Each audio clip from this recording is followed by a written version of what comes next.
It's the wind. I crawl out from under the sink, look up, and I see sky. Tornadoes tear a destructive path. I don't know why. There's no motive.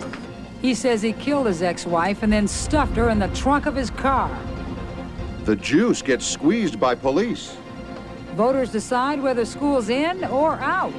It's Monday, June 13th, 1994. Some of the stories next on TV 50's 10 o'clock news. Live from Metro Detroit, this is Michigan's only primetime newscast, the 10 o'clock news with David Scott, Amir Jacobson, Ray Lane Sports, and Gary Basner Weather. Good evening, everyone. A wild day of weather here in Michigan. Tornadoes were spotted or touched down in several Michigan communities, including Washtenaw, Livingston, and Jackson counties. In Jackson County, the small town of Munith was one of the hardest hit. Several homes badly damaged there. TV 50 Scott Grigg was there, and he begins our storm coverage. The twister struck about 2:45 this afternoon, leaving a trail of twisted trees, busted barns, and more than a few residents near Munith thankful for their luck. Mark Hale's father called him moments before the tornado roared through, shouted for he and his 3 kids to take cover. It wasn't 2 minutes later. We got under the pool table, and it didn't sound like a freight train or anything, but I left the windows open upstairs, and the furniture started blowing around, so I just heard a lot of loud thumps, and then when the garage went, I thought the house was gone. It wasn't, but Hale's garage was. At least 24 homes were damaged. Many, like Hale, had garages ripped off. Others, like these homes right in Munith, were more severely damaged. Miraculously, no one suffered even minor injuries. You were working on the sink? Yeah. And then what happened? I felt the door slam shut in a gust of wind. I crawl out from under the sink, look up, and I see sky. Did you hear a roar or a freight train, anything? No. It was gone that fast. Yeah. Yep. The tornado carved out a path of destruction from central Jackson County to the county line. Its path so straight, west to east, it followed this road in a virtual unbroken swath of destruction. It looked like there was, looked like 2 miles in the sky it was strewn, like glitter and stuff, and then you'd look like a big, something hanging down, and it just started turning. Some residents have already begun the task of rebuilding. All say they're thankful all they have to rebuild are their homes and not the lives of anyone they know. In Munith, Scott Grigg, TV 50, 10 o'clock news. Ironically, it was 12 years ago, almost to the day, that another tornado struck less than a mile from that area, killing 1 person. Amir? Well, tonight's powerful storm also wreaked havoc in Oak Park. Heavy downpours left many secondary streets flooded near Coolidge and Clover Lawn. Strong winds blew down tree branches. A large one just missed this home. The residents were away at the time. I swam through the grocery store, picked up a couple things, came home, and found this in front of the house. I have a couple of friends who are going to come over with a chainsaw and cut up the logs. Neighbors across the street are going to take the logs for me for their fireplace. Sure, I got correct spelling of your name. I got Paul. But for tonight, they say they'll just have to live with the jungle-style view and make do with using only the side door. That is certainly something for anybody to come home. It's an awful situation. Incredible. In a sense, we were almost overdue for a storm like this, though, weren't we, this year? We have had one very minor type of spring activity. Yeah. This isn't going to soften the blow much, and certainly this did bring an end to a dry situation. Unfortunately, it's not the kind of rain that'll help anything. So pretty much it's done. Now, we do still have some thunderstorms out there from the airport south, and there still is a severe thunderstorm watch in effect, generally along and south of Interstate 94. The rest of us north of that will not really have to be too concerned with that tonight. I do want to go to the satellite photograph and take you back to this morning. Now watch this system as it builds. You're going to watch it fall apart a bit as the sun comes out, heats it up. Now watch the explosion. Boom, right there is when the tornadoes hit over in Jackson, Washtenaw, and in Livingston County. And thankfully, the bulk of that is gone. We'll finally see some clearing overnight, but there still is a severe thunderstorm watch along and south of Interstate 94. And that'll be until 11 o'clock. So we'll be back, give you the whole picture in just a bit. Okay. These can spring up pretty quick, can't they? Bingo. All right. Out of nowhere. Yes, in a little while. Right. Thank you. Well, the big storm has been some help for water supplies in southeastern Michigan, but our area water tanks are still in critical condition, and the ban on using water outside, like in your car or lawn, remains in effect tonight for much of Metro Detroit. But TV 50's Andrew Colton does tell us that at least there is finally some hope. You would think all the rain today would mean you can water your lawn freely, but it doesn't. There's still a water ban in Oakland, Macomb, and Wayne counties. It means you can't use water for anything outside. But things are slowly getting better. Right now, every extra drop of water that we've got is going back into our reservoirs. Which is good news after dealing with a really big problem. Actually, the problem is as big as this tank. Normally, it holds millions of gallons of water. But just a few days ago, there wasn't a drop to be found. That was on Wednesday, when the tanks were empty. Thanks to the ban and today's rain, the tanks are now around 65% full. And if all goes well, tomorrow morning, the tanks should be filled past 90%. While all the rain is helping, ironically, it's a major roadblock for the guys trying to fix the broken water main in Ferndale. This water main and the recent lack of rain make the ban necessary. A lot of trouble water coming in, trying to well down there, you know, there's a lot of electricity floating around. With these guys working around the clock, the ban could be lifted by the end of the week. But until then, it's a misdemeanor that can cost you $500 to use water outside in Oakland, Macomb, and Wayne counties. In Royal Oak, I'm Andrew Colton, TV 50, 10 o'clock news. Tonight, voters throughout southeastern Michigan struggle over whether to approve a millage for their city's school districts. Now, most asked for 18 non-homestead mills for up to 20 years to be levied only against business and commercial property. Others asked for up to 3 enhancement mills for 3 years to offset rising costs. In Novi, voters were a bit hampered by the weather as they cast ballots. The rain and high winds knocked out power here at the Oakland Hills Elementary School. It delayed voters, but no one was turned away. It just took a little bit longer. And here are the results that we have so far from those elections.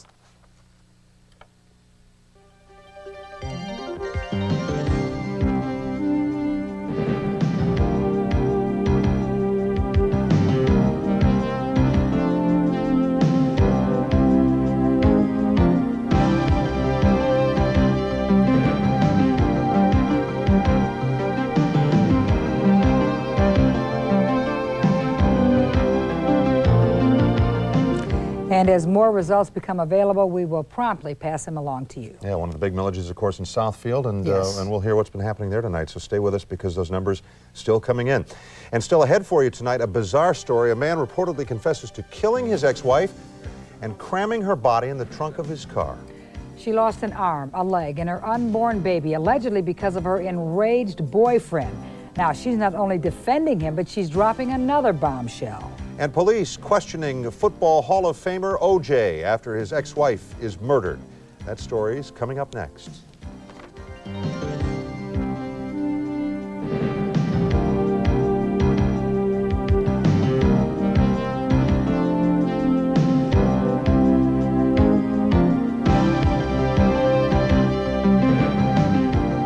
Presenting Best Buy's shelves. These rugged shelves support the products at Best Buy. Note how they hold all the inventory, showing there's no back room, it's all right here. How they hold loads of products at your fingertips, inviting grab all you want. Plus changeable price tags, which point out we're not perfect, but our prices are close. Like an auto-reverse cassette deck with detachable face for just $78.97. So whatever these shelves mean, remember one thing. Without them, Best Buy would just be cheap.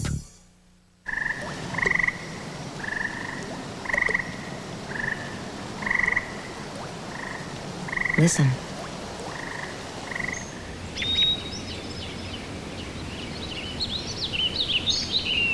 What you can't hear is the cry for help. Keep our national parks wild. Right now, part of every dollar you spend at Target on Kodak products and their Eureka World Vac will go to preserve our national parks. Become a member of the TV 50 10 o'clock news team. If you see news happening in your community, call our tip line at 810-355-7100. For Ameritech cellular phone customers, call free of charge star 5050 to report news as it's happening. This is the 190 horsepower Jeep Cherokee Sport. Nice, but suppose we made it even nicer. Suppose we added air conditioning, automatic, tilt steering, and AM/FM stereo. And suppose all you wanted to pay was $269 a month with zero down. And suppose we gave it to you. Now that's an offer you can't pass up. But hurry, you don't suppose a deal like this will last for long, do you?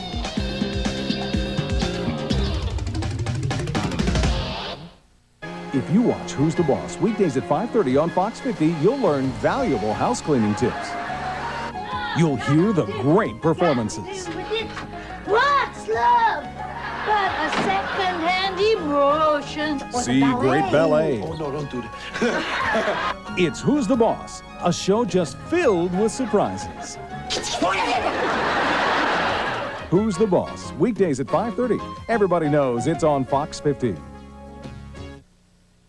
Many women can rest a little bit easier tonight. Serial rapists that have allegedly been on the prowl in Detroit are locked up behind bars.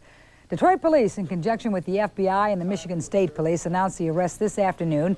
The Violent Crime Task Force nabbed 3 suspects 2 days ago, just hours after realizing a number of recent rapes were the work of a serial rapist. Officials believe they caught the suspects just in time.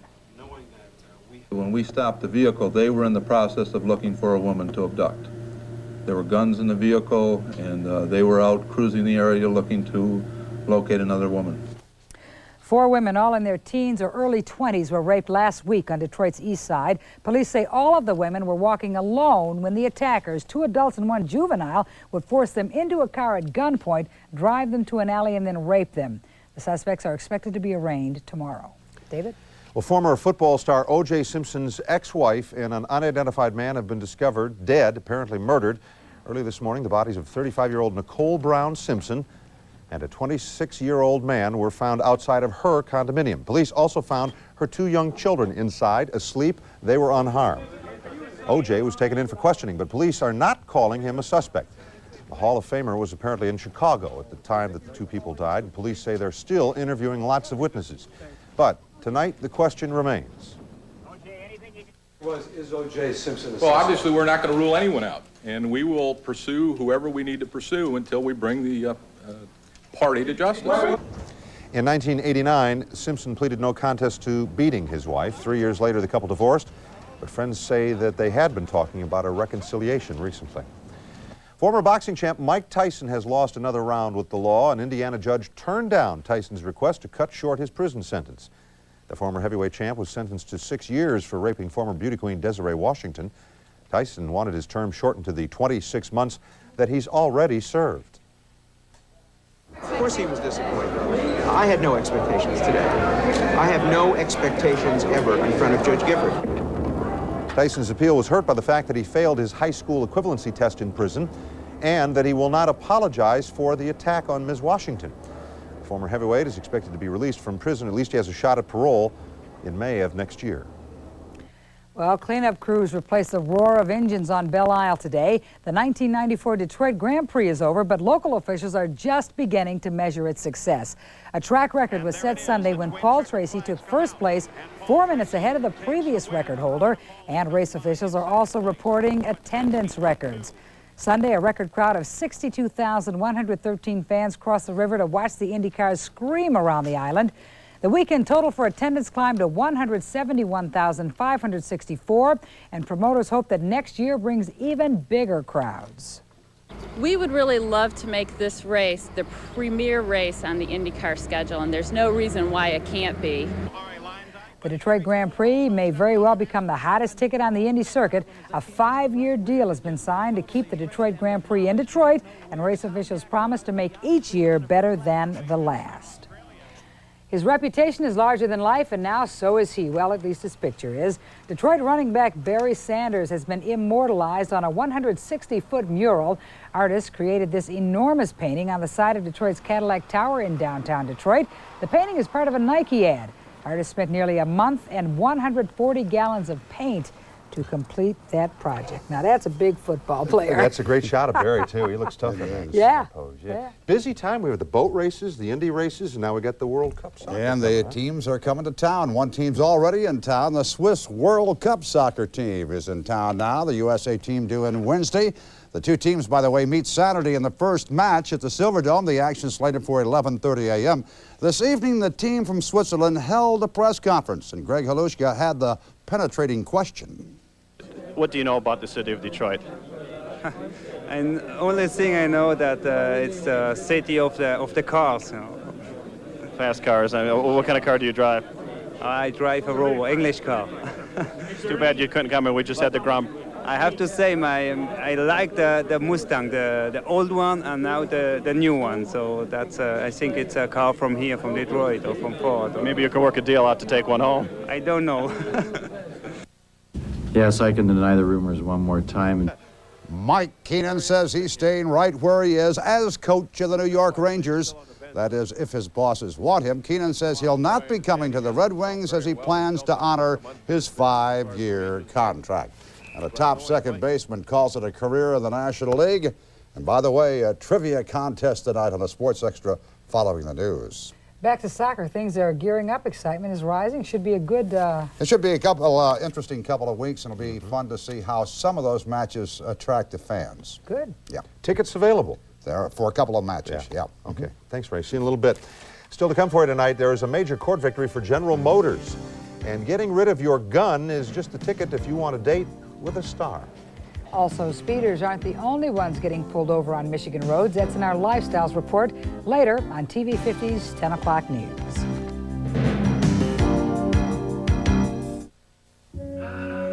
When I was 5, all my comic book heroes had incredible powers to protect themselves, like the ability to fly or turn into a gooey human blob and escape through even the smallest crevice. Then one day, I asked my mom if she had any powers to keep me safe. And in no uncertain terms, she said, as a matter of fact, I do. But it wasn't until I had kids that I knew what she meant.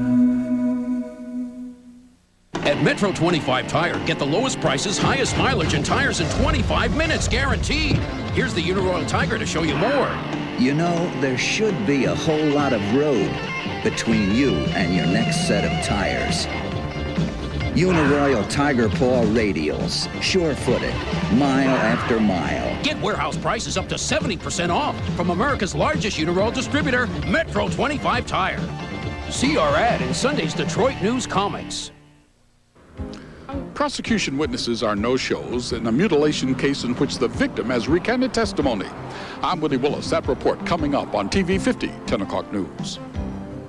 A secret admirer. Miles is getting some steamy anonymous faxes. Miles got a girlfriend. And Murphy decides to play matchmaker. I wrote her back and signed Miles' name. You better go pick up some number 25 sunblock. You're going straight to hell. Now, Miles has to live up to Murphy's letters. I just wish you hadn't told her I sang backup on We Are the World. Or will he end up living it down? Hi, I'm Smiles Liverbird. On the next Murphy Brown. Tuesday at 7:30. Everybody knows it's on Fox 50. There are 3 billion stars that we know of, but can any of them carry a tune? This summer, the music lives. Toronto. Toronto. There's no place like it on Earth. Each year, the cost of exploring amazing places goes up and up. Of course, it depends on where you go. Take off to Toronto this summer and your strong U.S. dollar could save you up to 30%.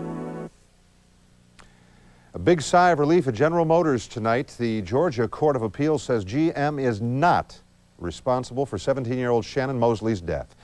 He died when his pickup truck exploded after being hit by a drunken driver in suburban Atlanta. Mosley's pickup was one of 5 million that were sold with the so-called side saddle fuel tanks. Now, critics had claimed those tanks were prone to explosion. But today, the court agreed with GM that the Mosley's attorney had poisoned the case by linking it to 120 other GM pickup truck lawsuits without any evidence proving a link between all the cases. So the Georgia court tossed out the $105 million jury verdict that had gone against GM. And a major legal victory today for thousands of Alaskan natives and fishermen. An Anchorage jury found Exxon Valdez Captain Joseph Hazelwood guilty of reckless behavior in the country's worst oil spill. The plaintiffs include 10,000 commercial fishermen, property owners, and Alaskan natives, and now they can legally go after $15 billion in punitive damages. They also want Exxon to pay $1.5 billion for the economic harm they've suffered. The plaintiff's lawyer says he wants to take on what he calls the continued corporate arrogance. That even with a company that is as powerful as Exxon Corporation is, our system brings them to justice like it's supposed to bring them to justice. Exxon says they've done enough to clean up their mess and they should not have to pay punitive damages. The trial on those damages will start next month. A day of ceremony and royalty in Washington, D.C. That story tops tonight's World Watch. The Emperor and Empress of Japan received a very warm welcome at the White House this morning. 4,000 people watched as President Clinton rolled out the red carpet during a rose garden ceremony. Emperor Akihito has no political power in Japan. His position is ceremonial. Nonetheless, President Clinton expressed optimism for continued relations between the two countries. Today, we share a common vision. It is a vision of democracy and prosperity, of a world where we trade freely in ideas and goods, a vision of a world that protects and secures the rights and freedoms of all human beings, a vision of a world at peace. The Japanese royal couple were honored guests during the Clintons' first state dinner at the White House this evening. Meantime, former President Jimmy Carter has arrived in Seoul, South Korea. The former president is scheduled to meet with South Korean President Kim Young-sam tomorrow and then cross the demilitarized zone for high-level meetings with North Korean officials. Carter hopes to resolve the ongoing standoff over North Korea's nuclear program. Meantime, that standoff is getting more tense as the days go by. Today, North Korea threw another punch at the world, announcing its withdrawal from the UN agency that is trying to learn if North Korea is building nuclear weapons. North Korea is believed to be retaliating for a UN decision to cut off non-medical technical aid to the country. And from Lebanon comes word that a Palestinian terrorist has admitted blowing up Pan Am Flight 103. That jetliner crashed over Lockerbie, Scotland in 1988. 270 people were on board, all of them died. Well, today's confession stunned a Beirut courtroom where Youssef Saban is on trial for killing a Jordanian diplomat. But that confession is being questioned. Some say it's an attempt to get the international spotlight off Libya, which has been blamed for the bombing. And finally, naked art is apparently a no-no in China, even if you're naked in your own home. A naked artist found that out the hard way when he tried to put on a show. The artist invited 11 guests over. The idea was to watch him strip off his clothing, cook up some potatoes, mix in a watch, some earrings, and then bury the whole concoction. I don't know, it's some kind of artistic ritual. Anyway, the cops got wind of the event and busted them. Everyone arrested, including the bare-bottomed artist. Sounded a little strange. They're pretty hard on you over in China, I guess. Well, still to come tonight on the TV 50 10 o'clock news, everyone knows about doctors' penmanship, but did you know their handwriting is putting you in danger? Neighbors say they knew something was wrong in this Oakland County home, but they didn't think police would find what they did discover. And he's charged with beating his girlfriend, but she wants him back. That story's next on TV 50's 10 o'clock news.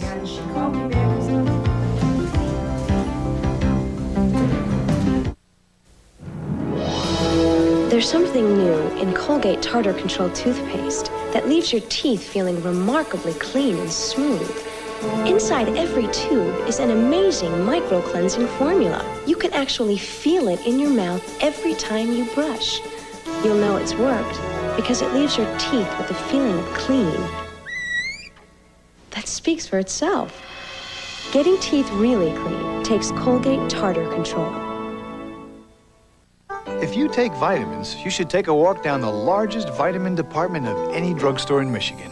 The expanded Discount Vitamin Center at Perry. It runs the length of the entire pharmacy with nearly 300 types of vitamins and supplements, all at true discount prices. Of course, you can always count on a Perry Red Coat pharmacist to answer your questions. So if you're wondering where to go for vitamins, any vitamins, one place wins in a walk. Perry Drugstores. Come talk to us. We're there when you need us.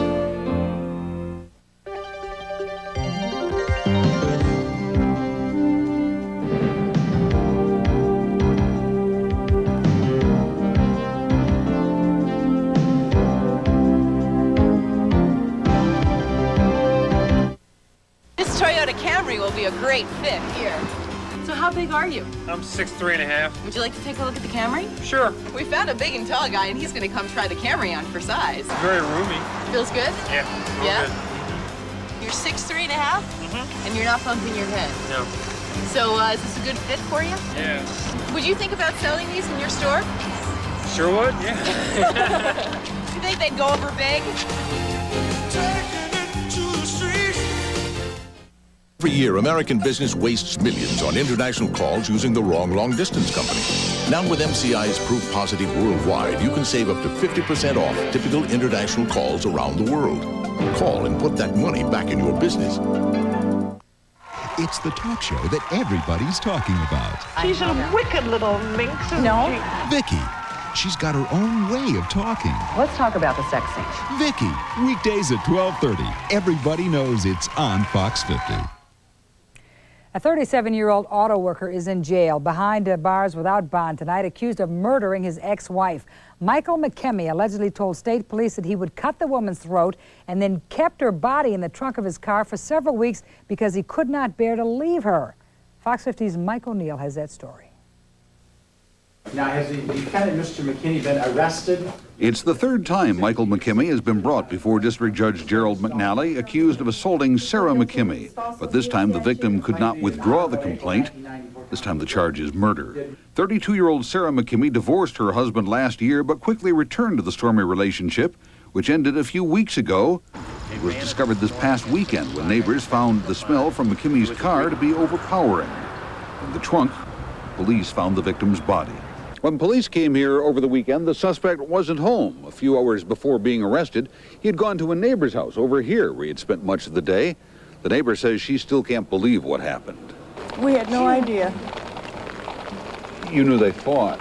Yeah, everybody did. Everybody knew that. But we had no idea. But with a long-standing pattern of both physical and alcohol abuse involved, even one of the victim's own sisters wasn't totally shocked. I knew something was going to happen someday. I did.